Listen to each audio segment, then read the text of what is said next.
terakhir, last. Mengapa orang Yahudi tak menerima Nabi Muhammad SAW sebagai Nabi terakhir? Saya telah mendengar pandangan seorang padri Yahudi mengatakan, akhir zaman akan muncul apabila semua keadaan telah aman semua. Orang telah kaya, tidak ada orang miskin. Waktu itu Nabi akhir zaman akan muncul. Apa jawaban Pak Ustaz? Ada buku yang amat sangat baik. Judulnya Tarikh Ad-Diyanah Al-Yahudiyah, sejarah agama Yahudi.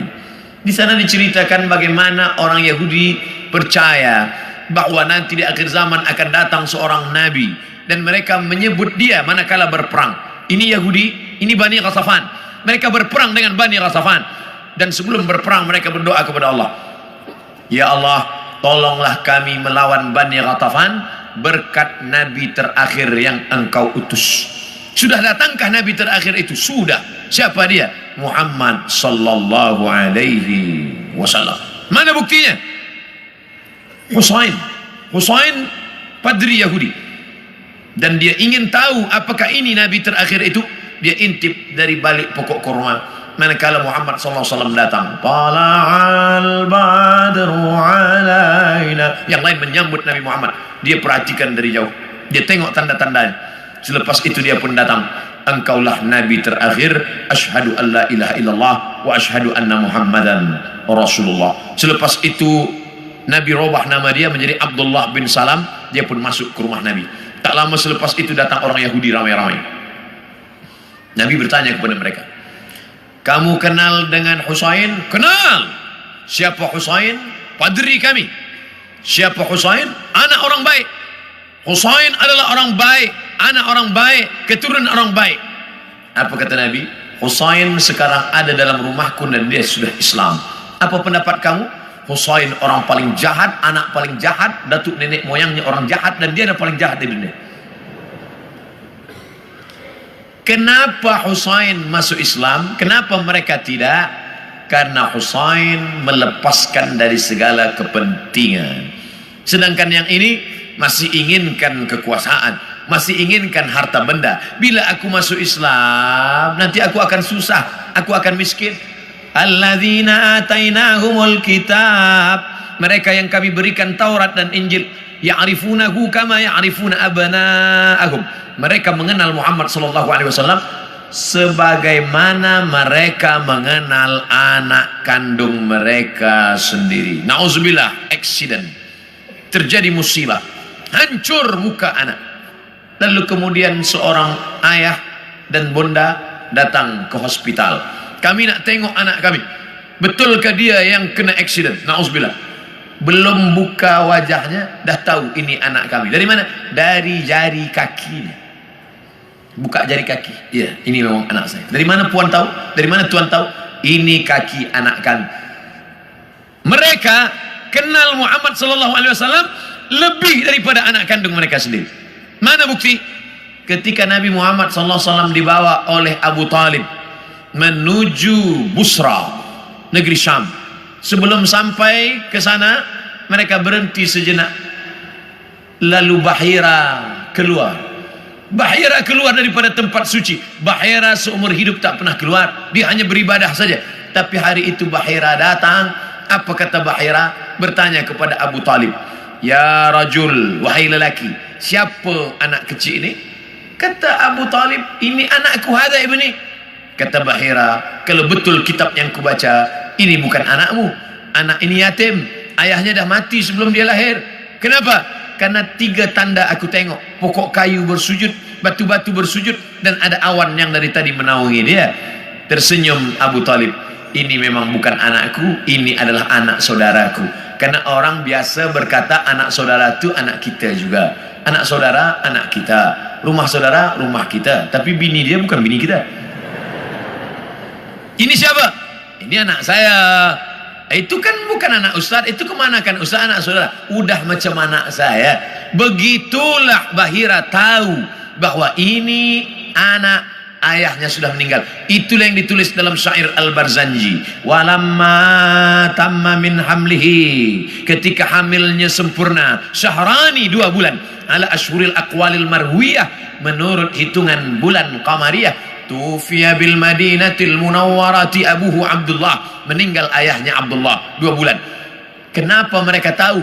Karena itu tertulis dan dituliskan dalam Al-Quran surat As-Saff, ya'ti mim ba'dismuhu Ahmad, akan datang nabi terakhir nanti dan dia bernama Ahmad. Kenapa yang datang itu Muhammad? Muhammad masyhur di bumi, Ahmad masyhur di antara malaikat. Ahmad dia, Muhammad dia, Toha dia, Yasin dia, Al-Fatih dia, Al-Khatim dia. Al-Fatihu lima ughliq wal khatimu lima sabaq nasirul haqqi bil haqq yahdi ila siratikal mustaqim. Dialah Al-Aqib, dialah Al-Hashir, huwa Ahmad, huwa Muhammad, huwa Toha, huwa Yasin, huwa Khatim, huwa Al-Fatih, huwa Al-Aqib, huwa Al-Hashir, huwa Al-Hami. 99 ini nama-nama, tapi dia juga sallallahu alaihi wasallam. Kenapa mereka tak beriman?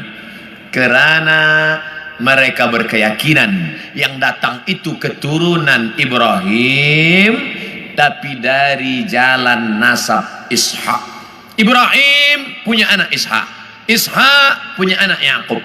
Yakub, nama lain daripada Yakub Israel, maka anak cucu Yakub disebut dengan Bani Israel. Yakub punya anak Yusuf, Yusuf punya saudara lelaki bernama Yahuza. Cucu cicit keturunan Yahuza disebut dengan Yahudi. Mereka ingin nabi terakhir itu keturunan Ishak, Yakub, Yahuza. Sedangkan yang lahir terakhir ini Muhammad SAW, anak Abdullah, anak Abdul Muttalib, anak Hashim, anak Abdi Manaf, anak Qusay. Qusay lah yang membina Darun Nadwah di kota Makkah Al-Mukarramah. Cucu cicit keturunan daripada Adnan, Adnan keturunan daripada Ismail, Ismail anak daripada Ibrahim alaihissalam.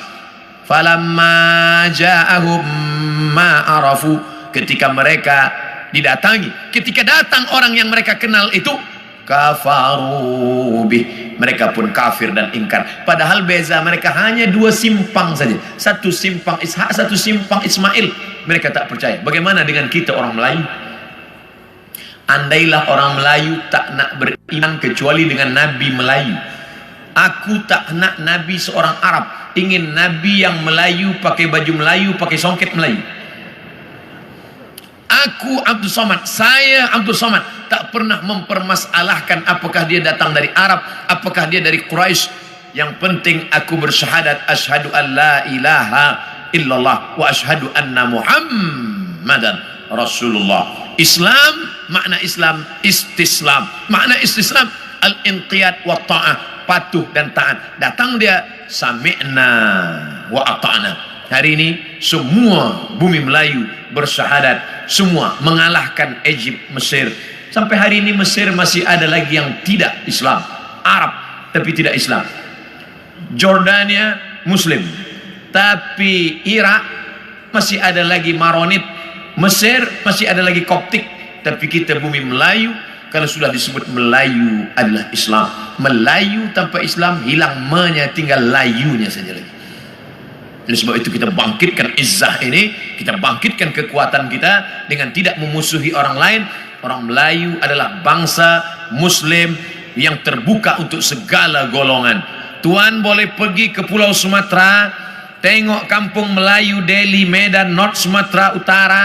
Di sana ada nama Kampung Keling, karena ada tempat orang Hindu yang dibawa oleh Inggris masa dulu untuk memetik tembakau. Sampai hari ini masih ada. Di sana pula ada kampung nama Pecinan, tempatnya orang saudara kita daripada Chinese, Tionghoa, masih ada tegak berdiri. Orang Melayu Muslim adalah orang yang menebarkan kedamaian. Wa ma arsalnaka illa rahmatan lil alamin. Terbuka, kita tak pernah memusuhi orang lain. Kamu nak beramal, sila beramal. Wala ana abidum ma'abattum wala antum abiduna ma'abud lakum dinukum waliyadin. Kita seperti lebah. Bagaimana lebah? Lebah itu tak pernah makan yang tak baik. Yang dimakan lebah itu hanya manis dari bunga-bunga. Sampai hari ini belum ada lebah guna dadah. 2, yang keluar daripada lebah pula elok-elok saja, yaitu madu lebah. Kenapa saya minum madu penyakit gula, diabetes saya? Yang salah bukan lebah, tukang jual lebah campur gula. Yang ketiga, bahwa lebah hinggap di ranting, tak ada ranting patah. Sampai hari ini lebah hanya membuat sarang di kayu tualang yang besar. Tak ada lebah patahkan ranting. Lebah tahu ini sesuai, ini tak sesuai. Yang keempat, lebah jangan diganggu. Orang Islam jangan diganggu. Bila engkau ganggu sarang lebah, dia akan kejar engkau. Masuk pun engkau ke sungai, dia akan tunggu. Bila kau tak bernafas, engkau tarik nafas, di situ dia guna. Kepala engkau akan bengkak. Hati-hati dengan lebah. Dan lebah ada senjata satu saja.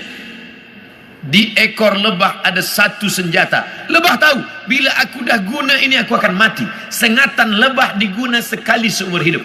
Dan kalau dia sudah pakai, orang akan kena, dia pun akan mati. Bagi lebah, lebih baik berputih tulang daripada berputih mata. Ini tak betul juga, sebab lebah tak bertulang. Bagi lebah, lebih baik mati, tapi mati syahid, iskariman au mut syahidan.